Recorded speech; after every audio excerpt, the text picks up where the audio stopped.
राधे राधे दोस्तों। आज हम आपको सुनाएंगे एक मालिक और उसके नौकर की कहानी।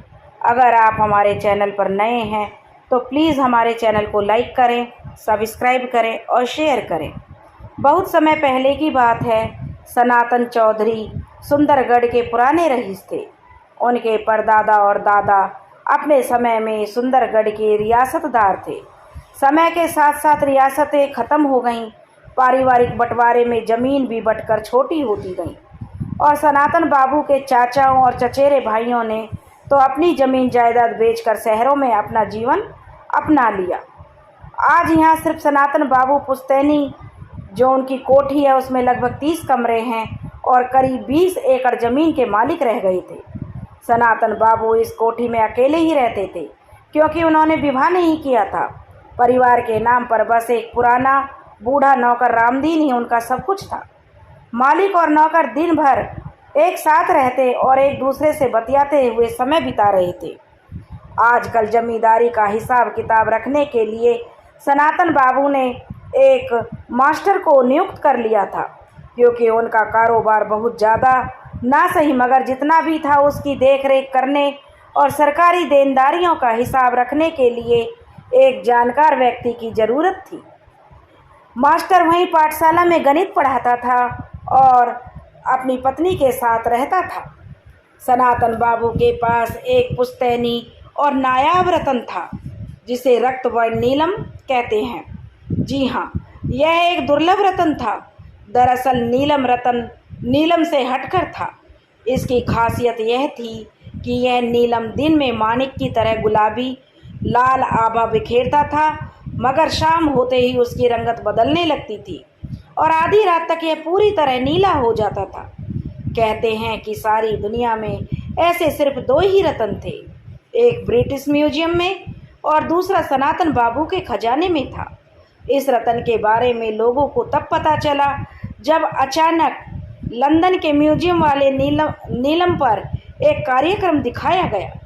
इसी तरह समय कहीं जाकर सनातन बाबू को अपने पास रखे नीलम के महत्व का पता चला कि ये कितना कीमती रतन उनके खजाने में है। कहीं से यह खबर जो सनातन बाबू के पास एक ऐसा ही रतन है मीडिया वालों को पता लग गई। अखबार वाले और मीडिया वाले उनका इंटरव्यू लेने के लिए आ गए। इस इंटरव्यू के बाद देसी अखबारों में इस रतन की खासियत और सनातन बाबू का नाम दोनों ही विख्यात हो गया। दूर दूर से लोग इस रतन को देखने आने का अनुरोध भेजने लगे। आखिर सनातन बाबू ने प्रति सप्ताह सिर्फ रविवार के दिन में 10 बजे से दोपहर 3 बजे तक इसको अनुमति लोगों को दे दी। इस रतन को दिखाने की व्यवस्था भी कर दी। प्रत्येक रविवार सिर्फ 20 लोगों को अनुमति मिलती और जो लोग आते उनका प्रबंध मास्टर जी और रामदीन के जिम्मे रहता था। ये लोग बड़ी संख्या में वहाँ आना चाहते थे मगर सनातन बाबू और मास्टर जी दोनों की राय थी कि इस रतन पर ज़्यादा प्रचार नहीं करने दिया जाए। आखिर लगभग 6 माह तक उस रतन की प्रदर्शनी लगाकर सनातन बाबू ने उसका प्रदर्शन करना बंद कर दिया। लोगों में निराशा जरूर बढ़ी मगर सनातन बाबू ने यह कहकर कि उन्होंने रतन बेच दिया है सबको चुप करा दिया। वो रतन सनातन बाबू के पास ही है, यह बात सिर्फ सनातन बाबू मास्टर और रामदीन नौकर ही जानते थे। यह बात उन तीनों के बीच में थी। नीलम का प्रदर्शन बंद होने के कुछ महीने बाद सनातन बाबू के 4 दोस्त अपनी पत्नियों के साथ शहर से उनके घर आने का प्रोग्राम बनाने लगे। सनातन बाबू को उनका प्रस्ताव सुनकर बड़ी प्रसन्नता हुई। उन्होंने अपने नौकर रामदीन और मास्टर को यह बात बताई और उनका सारा प्रबंध करने को कहा। उन दोनों ने मिलकर सनातन बाबू के मित्रों के लिए कमरे तैयार कर दिए। निश्चित दिन एक दिन पहले सनातन बाबू ने मास्टर जी को लेकर रेलवे स्टेशन जाने का कार्यक्रम तय कर लिया। उस दिन सुबह सुबह मास्टर जी उनके घर आ गया। ट्रेन दिन के 11:30 बजे आने वाली थी। वे लोग नाश्ता करके 9:30 बजे सनातन बाबू की जो कार थी उसे स्टेशन को निकल गए और 10:15 बजे पहुंच गए। वहां गाड़ी पार्क करके वे अंदर स्टेशन मास्टर के केबिन में आ गए। वे सनातन बाबू के परिचित थे। सब लोग वहीं बैठकर ट्रेन की राह देखने लगे। ट्रेन आने में अभी वक्त था, इसलिए मास्टर जी थोड़ा केबिन के बाहर आ गए और सिगरेट सुलगाकर स्टेशन पर ही चहलकदमी करने लगे। कुछ देर यूं ही टहलकर वे वापस केबिन में आ गए। तब तक अर्दली चाय ले आया था। चाय के साथ बिस्किट भी थे। सबने मिलकर चाय पी और गपशप करने लगे। इतने में ट्रेन आने का संकेत मिला तो स्टेशन मास्टर जी व्यस्त हो गए और वे दोनों भी प्लेटफार्म पर आ गए। गाड़ी आई तो सनातन बाबू और मास्टर जी दोनों ही सतर्क होकर चारों ओर नज़र दौड़ाने लगे। तभी सामने वाली बोगी में से उनके मित्र उतरे। मास्टर जी दौड़कर उन तक पहुंचा। वे लोग उसे देखकर चौंक कर देखने लगे तो उनके हाथ जोड़कर उसने नमस्कार किया। यह देखकर सनातन बाबू दूर से ही बोले, अरे भाई, वो मेरे साथ है, मास्टर जी मेरा सहायक है। सबने उसके अभिवादन का जवाब दिया। बाहर आकर भाड़े की गाड़ियों में उन्हें बिठाकर सब लोग सनातन बाबू के घर आ गए। यहाँ रामदीन ने सबके लिए चाय नाश्ते की व्यवस्था बाहर लॉन में ही कर रखी थी। सबको वहीं बैठाकर और गाड़ियों से सामान निकालकर रामदीन उनके कमरे में जमा करने लगा। सब लोग लॉन में बैठकर चाय नाश्ता करने लगे। सनातन बाबू ने सबसे एक एक करके मास्टर जी का परिचय करवाया। उन्होंने बताया कि ये उनके बचपन के दोस्त हैं। पहले सुकुमार जी और उनकी पत्नी रमा, फिर रजत जी और उनकी पत्नी दीपा, तीसरे नंबर पर गोपाल नस्कर जी और उनकी पत्नी आशा, और चौथे नंबर पर भास्कर चटर्जी और उनकी पत्नी रेवती चटर्जी थे। मास्टर जी ने सबका अभिवादन कर सम्मान जताया। फिर वे लोग कोठी के अंदर आ गए। यहाँ उन्होंने रामदीन से मेहमानों के सारे इंतजाम करने की जानकारी ली। थोड़ी देर में सभी अंदर आ गए थे तो रामदीन और मास्टर जी उनको उनके कमरों तक पहुंचा दिया। अपने अपने कमरों में आकर सभी ने स्नान किया और फ्रेश हो गए। उनके कमरे में आने से पहले ही सनातन बाबू ने सबको बता दिया था कि दोपहर का भोजन ठीक 1:30 बजे लिया जाएगा। सब लोगों ने कमरे में थोड़ा आराम किया और 1:15 बजे एक एक करके सभी डाइनिंग रूम में आ गए। भोजन से फुर्सत होते ही दोपहर के 2 बज गए। तभी सुकुमार जी ने प्रस्ताव रखा कि हल्की सर्दियों के दिन हैं तो क्यों ना दिन रहते रहते सब लोग मिलकर थोड़ा इस सुंदरगढ़ को घूम लिया जाए। सबने सहमति दे दी, मगर सनातन बाबू बोले, भाई मुझे तो तुम लोग माफ़ करो, मुझे दोपहर में थोड़ा सोने की बुरी आदत है, मैं नहीं जा पाऊँगा, मगर मास्टर जी तुम लोगों को घुमाकर ज़रूर लाएंगे। सब तैयार हो गए और निकल पड़े। उन लोगों को लौटते लौटते शाम हो गई। लगभग 5:30 बजे वे कोठी में आ गए। हल्की सर्दी पड़ने लगी थी, सो रामदीन ने लकड़ी वाली बड़ी सी अंगीठी जलाकर लॉन में लगी छतरी के नीचे लाकर सजा दिया। सब लोग आकर वहीं बैठ गए। रामदीन बोला, आप लोग यहीं बैठो, मैं अभी आप सभी के लिए चाय और गरम गरम पकौड़े लाता हूँ। सब लोग बैठ गए। भीतर से सनातन बाबू भी आ गए। तभी रामदीन गरम चाय और पकौड़े ले आया। चाय नाश्ता करते करते सब गप्पे मारने लगे। ऐसे ही शाम बीत गई। सब लोग अंदर आ गए। सनातन बाबू ने सबसे पूछा कि डिनर कब करेंगे, तो सुकुमार जी बोले, भाई हम लोग तो लेट ही डिनर करते हैं, सो रात को 10 बजे के आसपास महफिल जमाएंगे और उसके बाद ही डिनर होगा। बाकी सब ने भी उस पर अपनी सहमति दे दी। तय हुआ कि सब लोग ठीक 10 बजे डाइनिंग हॉल में आ जाएंगे। सब अपने अपने कमरों में चले गए। 10 बजे सभी डाइनिंग हॉल में इकट्ठा हो गए। शराब तो कोई पीता नहीं था, हाँ कोल्ड ड्रिंक जरूर रखा गया और साथ में भुने काजू और पनीर के पकौड़े और अमिश वालों के लिए जो चिकन टिक्के की व्यवस्था थी। सब साथ ही बैठे थे और गपशप हंसी मजाक पुरानी यादों के दौर चल रहे थे। समय धीरे धीरे आगे बढ़ रहा था। अचानक गोपाल नस्कर जी बोले, भाई सनातन तेरे पास तो वो नायाब रतन है, हमें नहीं दिखाइएगा। यह सुनकर रजत बाबू ने कहा, रहने दो गोपाल, इसने शायद वो रतन बेच दिया है, अब हमें कहाँ से दिखाएगा। यह सुनकर सनातन बाबू हंसकर बोले, अरे भाई, वो तो इस मास्टर ने सुझाया था कि बढ़ती भीड़ से छुटकारा पाने के लिए यह बात फैला दी जाए, मगर सच तो यह है कि वो आज भी मेरे पास ही है। अरे तुम लोगों को क्यों नहीं दिखाऊंगा, तुम लोग तो मेरे मित्र हो, ऐसा तुमने कैसे सोच लिया। यह सब सुनकर रमा और दीपा ने एक साथ कहा, भाई साहब, हम सब उसे देखने को बड़े उत्सुक हैं, कृपया दिखाइए ना। सनातन बाबू बोले, थोड़ा ठहरिए, मैं अभी लाता हूँ। उन्होंने मास्टर जी को पीछे आने का इशारा किया और उठकर अपने कमरे में आ गए। कमरे में आकर उन्होंने मास्टर जी को दरवाज़ा बंद करने को कहा और खुद कमरे की दीवार पर बनी लोहे की कपाट वाली अलमारी के सामने पहुँचे। उन्होंने जेब से चाबियों का गुच्छा निकालकर एक चाबी घुमाई, फिर दूसरी चाबी लगाई और आखिर में तीसरी चाबी लगाने पर ही उस अलमारी का ताला खुला। सनातन बाबू ने उस अलमारी से हाथ डालकर कुछ निकाला। मास्टर जी गौर से सब कुछ देख रहा था। सनातन बाबू के हाथ में एक नक्काशीदार लकड़ी की खूबसूरत सी छोटी सी संदूकची थी। उसे उन्होंने वहीं रखी टेबल पर रखा और उसके भीतर से एक सुनहरी चाबी निकाली और उस चाबी से उन्होंने अपनी सामान्य अलमारी के भीतर बने सेफ को खोला और उसमें से लकड़ी से बनी जो डिब्बी निकाली। उसे अलमारी से निकालते ही सारा कमरा चंदन की खुशबू से महक उठा।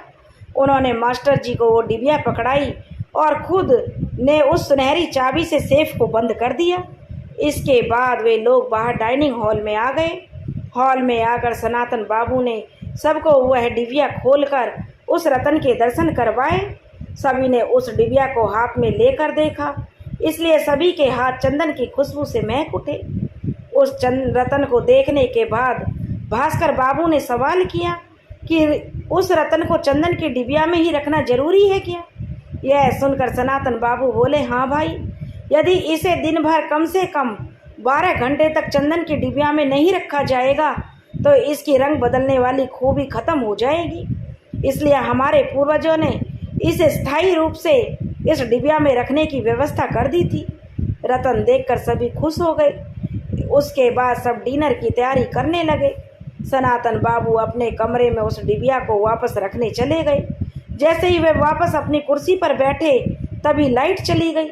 सब लोग चकरा गए, मगर 5 मिनट में ही लाइट आ गई। जबकि अब डाइनिंग टेबल में एक बढ़िया सा केक रखा था और उस पर एक मोमबत्ती लगी दिखाई दे रही थी।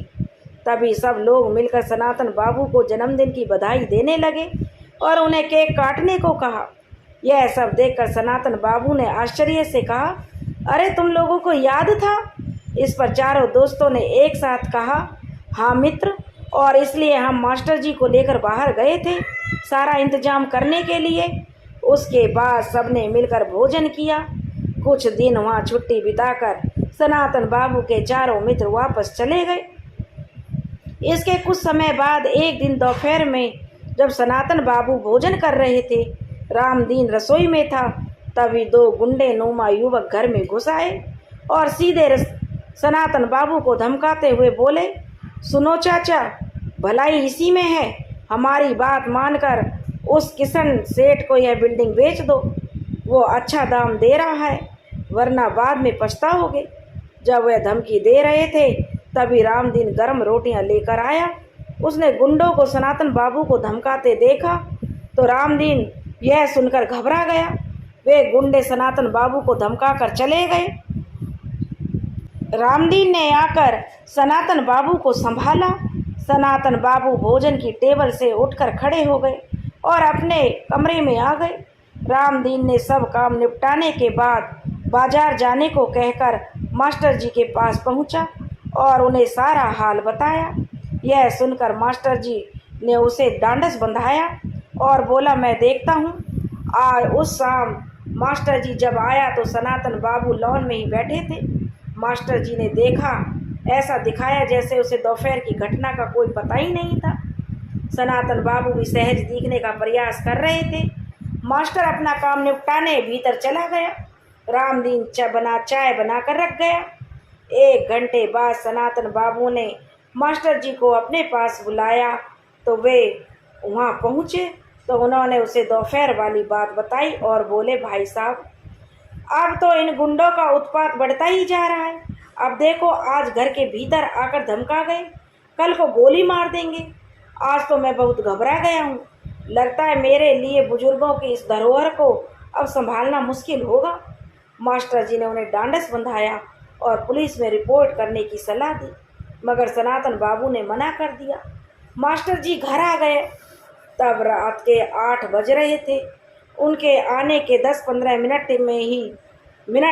बाद ही उनके 2 मित्र नीलेश और हरमन आ गए। दरअसल आज मास्टर जी के घर पर उन्हें डिनर का निमंत्रण था।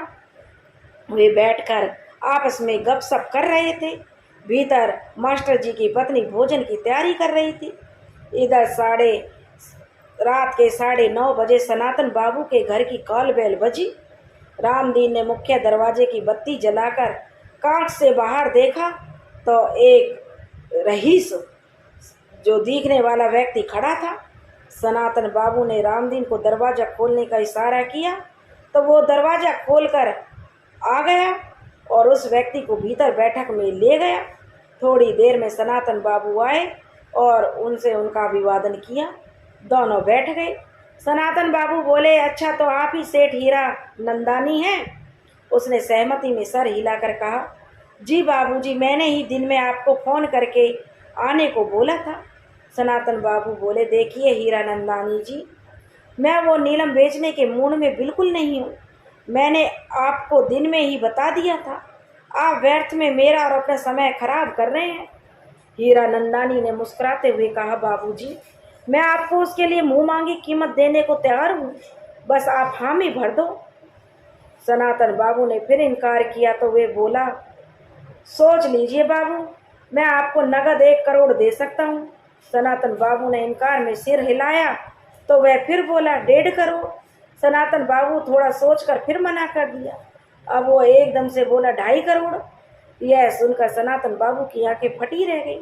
सौदा तय हो गया। अगले दिन भुगतान करके नीलम ले जाने का वादा करके हीरा नंदानी चला गया। रामदीन ने भी सारी बातें सुनी तो सनातन बाबू ने अगले दिन सुबह रामदीन और मास्टर जी को घर भेजा और उसे उस दिन स्कूल में गया हुआ था उधर से अवकाश लेकर उनके पास आने को कहलवाया। मास्टर जी आ गए। दिन में 2:30 बजे हीरा नंदानी आया। उसने भुगतान किया और नीलम लेकर चला गया। सनातन बाबू ने मास्टर जी को 2.5 करोड़ नगद राशि गिनने में लगा दिया। गिनकर मास्टर जी ने रुपए उन्हें दे दिए तो उन्होंने उसे अलमारी में ही रख दिया। मास्टर जी अपने घर चला गया। घर पर उसके दोनों दोस्त भी आ गए थे। उनसे मास्टर जी ने आज की डील पर चर्चा की। डील की राशि और उसके नगद भुगतान के बारे में सुनकर दोनों दोस्तों की आंखें फटी रह गईं। अगले दिन मास्टर जी अपने निर्धारित समय पर सनातन बाबू के घर गए। सब कुछ सामान्य था। मास्टर जी अपना काम निपटाकर 8:30 बजे घर चला गया। सनातन बाबू भी अपने डिनर की तैयारी कर रहे थे। तभी बाहर गेट पर धमाके की आवाज़ आई। उसे सुनकर रामदीन तुरंत भागा। वहाँ उसने 2 लड़कों को भागते हुए देखा, मगर अंधेरे की वजह से पहचान नहीं सका। सनातन बाबू ने मास्टर जी को फ़ोन लगाकर जानकारी दी। मास्टर जी ने उनसे पुलिस को खबर करने के लिए फिर बोला। वे बोले, अब रात में ही नहीं, सुबह देखेंगे। सनातन बाबू कहने लगे कि अब सुबह में देखते हैं क्या करना है, और फ़ोन रख दिया और सोचने लगे। उन्हें लगा यह हरकत उस बिल्डर के उन दोनों गुंडों ने ही की होगी। अगले दिन सुबह मास्टर जी उठकर चाय पी रहा था, तभी फ़ोन की घंटी बजी। उसने फ़ोन उठाया तो दूसरी ओर से रामदीन की घबराई आवाज़ में बताया कि सनातन बाबू को शायद कोई रात में गोली मार गया। आज सुबह जब वे नहीं उठे तो उनके कमरे में उन्हें देखने गए। वे बिस्तर पर खून से लथपथ पड़े हुए थे। उसने उन्हें टटोल कर देखा तो वे मर चुके थे। मास्टर जी ने उसे कमरे में कोई भी छेड़छाड़ करने से मना किया और पुलिस को फ़ोन लगा दिया। रामदीन से सनातन बाबू की हत्या का समाचार पाकर मास्टर जी सीधा उनकी कोठी की ओर भागा। कोठी में आकर उसने सबसे पहले उस कमरे का दरवाज़ा बंद करवाया जिसमें उनकी हत्या हुई थी। फिर वहीं से उसने थाने में फ़ोन लगाया।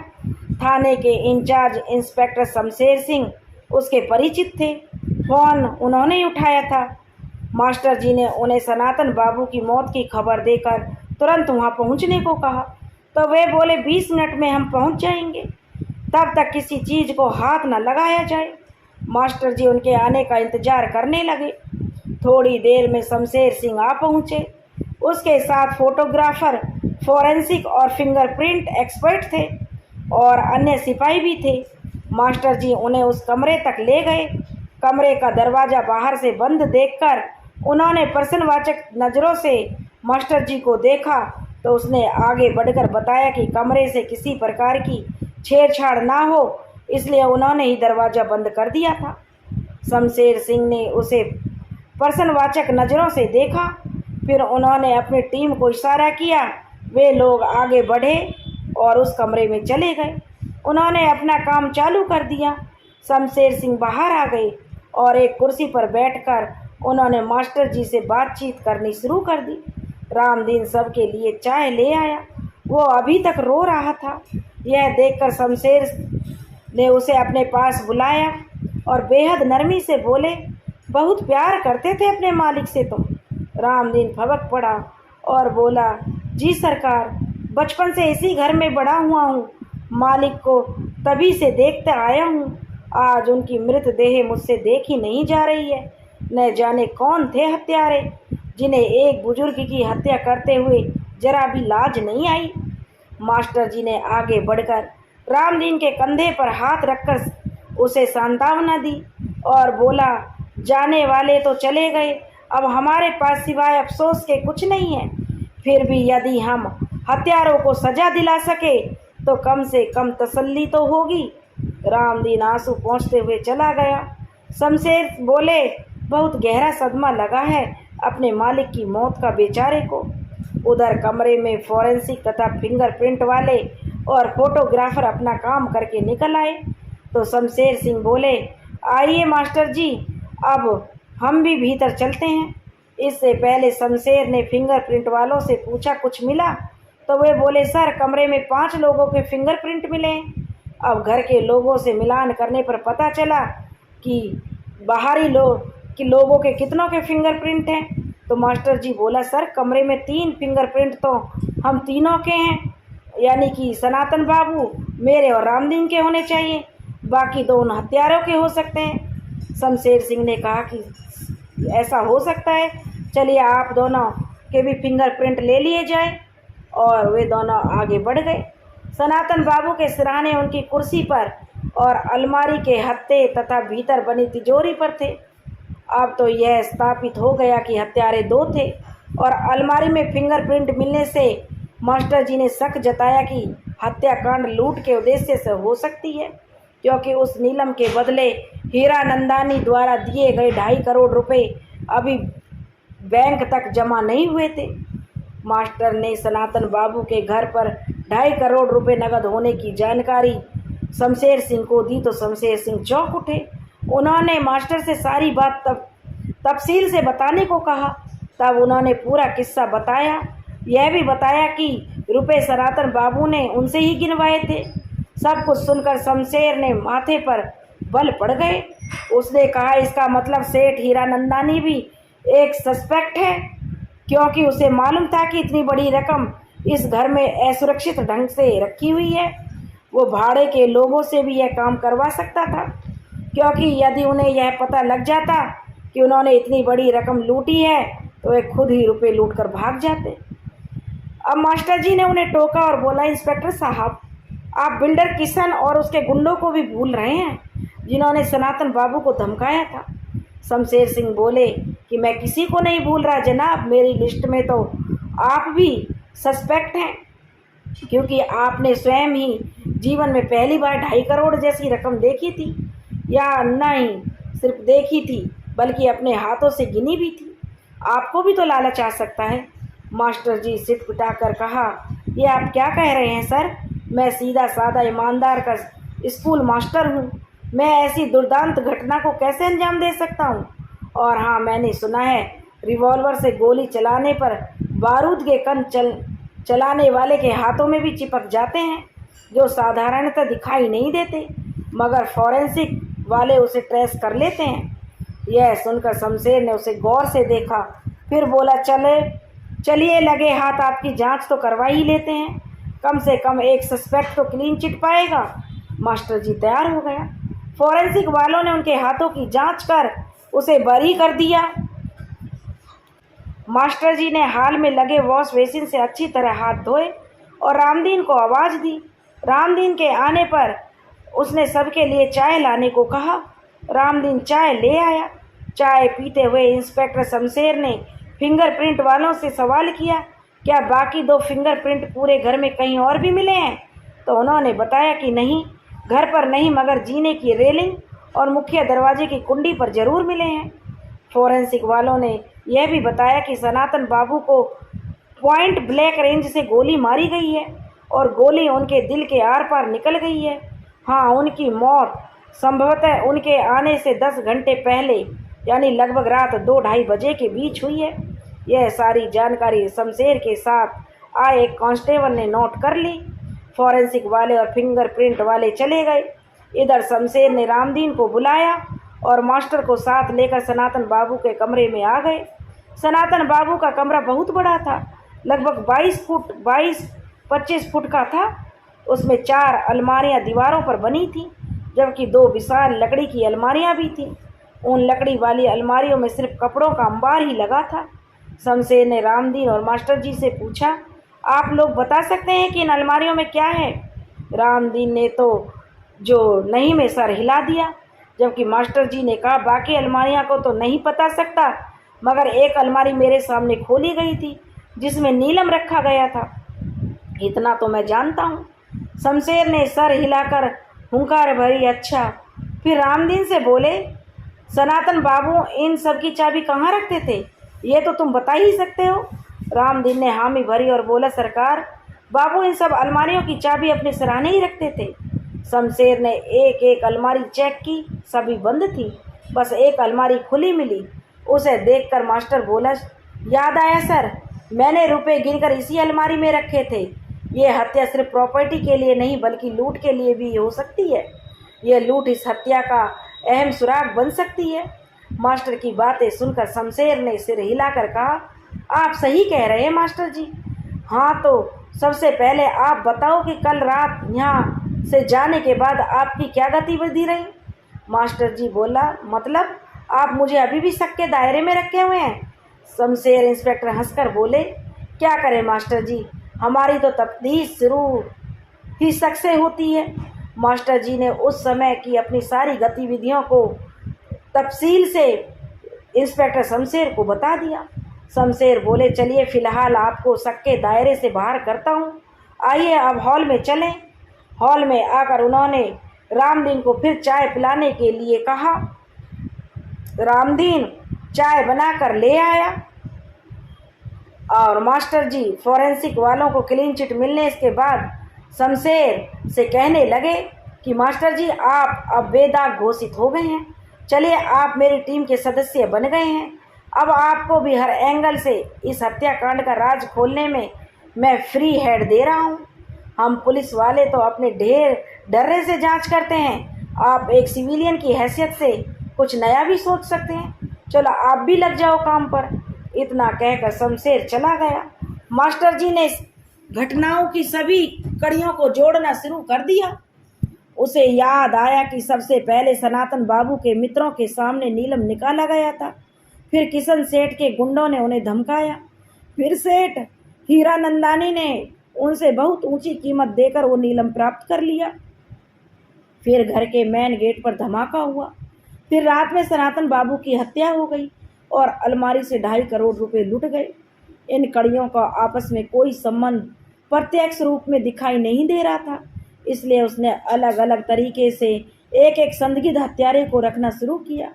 इसमें सबसे ऊपर नाम आया किशन सेठ और उसके गुंडों का, जिन्होंने सनातन बाबू को साफ तौर पर जान से मारने की धमकी दी थी। मास्टर जी ने विचार करना शुरू किया। उसने सोचा किशन सेठ इस प्रॉपर्टी को किसी भी प्रकार से हासिल करना चाहता था। वे दोनों गुंडे जो आए थे वे भी धमकी देकर गए थे, मगर मास्टर जी जहाँ तक जानता था, ना तो किशन सेठ ने और ना ही उन गुंडों ने आज तक कोई हत्या की थी। और फिर घर पर जो रुपए होने की जानकारी थी वह मास्टर जी के विचार से उन गुंडों को तो थी नहीं। फिर वो हत्या करने के बाद रुपए कैसे लूट सकते थे? इस विचार के बाद मास्टर जी ने तय किया कि घर चलता हूँ, चलते हुए एक बार शमशेर इंस्पेक्टर से मिल लिया जाए और उससे किशन सेठ और गुंडों के बाबत अपनी चर्चा कर ली जाए। वो सनातन बाबू के घर से रामदीन को बताकर निकल पड़ा। चलने से पहले फ़ोन पर उन्होंने शमशेर को पूछा तो उसने कहा, आ जाओ, मैं थाने में ही हूँ, अभी आधे घंटे में पोस्टमार्टम रिपोर्ट आ जाएगी। साथ मिलकर इस मामले की शुरू से हुई घटनाओं की कड़ियाँ मिलाकर देखते हैं। मास्टर जी थाने पहुँच गए। शमशेर अपने केबिन में ही बैठा था। तो जैसे ही मास्टर जी पहुँचा तो शमशेर ने कहा, आओ मास्टर जी, पहले हम चाय पीते हैं, फिर चर्चा शुरू करेंगे। तभी कांस्टेबल चाय रख गया। चाय पीते हुए शमशेर ने मास्टर जी से पूछा, आपकी क्या राय है? मास्टर जी ने किशन सेठ और उसके गुर्गों की कारस्तानी बताकर अपने विचार रखे। यह सब सुनकर शमशेर बोला, तुमने बिल्कुल सही विश्लेषण किया है, मगर मगर यह भी तो हो सकता है कि एक साथ उतने रुपए पाकर सनातन बाबू भी अचंभित हो गए हों और उन्हें नींद नहीं आ रही हो और वे खुद अपने हाथों से रुपए गिनने बैठ गए हों। उन्होंने सोचा होगा इतनी रात कौन आएगा, मगर उनकी बदकिस्मती से किशन सेठ के गुंडे वहाँ उन्हें सिर्फ धमकाने पहुँच गए हों। मगर सामने इतने पैसे पड़े देखकर उनका दिमाग फिर गया और उनकी हत्या कर दी। मास्टर जी ने कहा, जी आप सही कह रहे हैं, यह भी संभव हो सकता है। आखिर पुलिस वालों की अपनी अलग ही थ्योरी होनी चाहिए। शमशेर सिंह हंस पड़े। मास्टर जी बोला, आप सबसे पहले किशन सेठ और उन गुंडों की तहकीकात करवाइए, उनकी उस रात की गतिविधियों को टटोलिए। शमशेर सिंह बोले, हाँ भाई, मैं इसकी व्यवस्था करवाता हूँ, तुम अब घर जाओ। सुबह से बहुत व्यवस्था रही है, तुम बहुत व्यस्त रहे हो, शायद घर का नाश्ता अब तक नसीब नहीं हुआ होगा और आपकी श्रीमती जी भी हम पुलिस वालों को कोस रही होगी। मास्टर जी मुस्कुराकर बोला, नहीं थानेदार साहब, मेरी पत्नी सब समझती है और वो पुलिस वालों को विशेषकर आपका बड़ा सम्मान करती है। शमशेर सिंह जी मुस्कुराए और कहा, चलिए फिर एक दिन आपके घर चाय पर आता हूँ। मास्टर जी मुस्कुराकर थाने से बाहर चले गए। शमशेर ने रामदीन की मदद से किशन सेठ और उसके द्वारा भेजे गए गुंडों की शिनाख्त के बाद उन्हें उठवा लिया। थाने में किशन सेठ को बुलाया गया। किशन सेठ ने तो उन दोनों को पहचानने से भी इनकार कर दिया। इस पर दोनों एक साथ चिल्लाकर बोले, थानेदार साहब, यह झूठ बोल रहा है, इसने हमें सनातन बाबू को धमकाने के लिए 5,000 रुपये दिए थे और अब हम इसके ऑफिस में भी 2 बार गए थे, वहाँ का चपरासी भी हमें पहचानता है। चपरासी को अलग से बुलाकर उससे उन दोनों की शिनाख्त करवाने पर उसने हामी भरी कि ये लोग सेठ जी के पास आते थे। अब शमशेर ने किशन सेठ को धमकाया, उससे घटना की शाम से लेकर सुबह तक की गतिविधियों की जानकारी देने को कहा। किशन सेठ घबरा गया। उसने कहा, साहब, मैं सनातन बाबू की हत्या की बात सुनकर घबरा गया था। हाँ, यह सही है कि मैं उनकी ज़मीन और कोठी खरीदना चाहता था, मगर वे बेचने को राजी नहीं थे। तब मैंने उन्हें धमकाकर प्रॉपर्टी बेचने पर मजबूर करने की सोची और इन दोनों का सहारा लिया। मगर मैं सच कहता हूँ, मुझे उस नीलम या उन पैसों की कोई जानकारी नहीं थी। इन दोनों को यदि किसी प्रकार से उन रुपयों की भनक मिली होती तो मैं नहीं बता सकता। उसने अपनी उस दिन की सारी गतिविधियों की जानकारी भी इंस्पेक्टर को दे दी। शमशेर ने किशन सेठ की गतिविधियों का परीक्षण करवाया तो उसकी बात सही निकली। उसे तो पूछताछ के बाद संतुष्ट होकर शमशेर ने छोड़ दिया, मगर उसके दोनों गुर्गों को अभी तक लॉकअप में ही रखा गया। शमशेर का सोचना था कि हो सकता है किसी प्रकार से इन लोगों ने नीलम बिकने से मिली रकम की जानकारी लग गई हो और लालच में आकर उन लोगों से सनातन बाबू को लूटने की योजना बनाई हो। और उनके विरोध करने पर इन्होंने सनातन बाबू की हत्या कर दी हो। शमशेर ने किशन सेठ को छोड़ने और उन दोनों गुंडों को रोक कर रखने की जानकारी मास्टर जी को फ़ोन पर दे दी। यह सुनकर किशन सेठ का इस हत्याकांड में हाथ नहीं है। मास्टर जी सोचने लगा कि ये सिर्फ दोनों गुंडों का काम नहीं हो सकता, उनकी अकेले इतनी हिम्मत नहीं हो सकती, क्योंकि आज तक उन्होंने सिवाय हल्की फुल्की लूट खसोट के कभी कोई बड़ी चोरी या डकैती नहीं की थी। फिर इतनी बड़ी रकम लूट कर वे शांत नहीं बैठ सकते थे। मास्टर जी की नज़र अब दूसरे सबसे बड़े संदिग्ध व्यक्ति सेठ हीरानंदानी थे।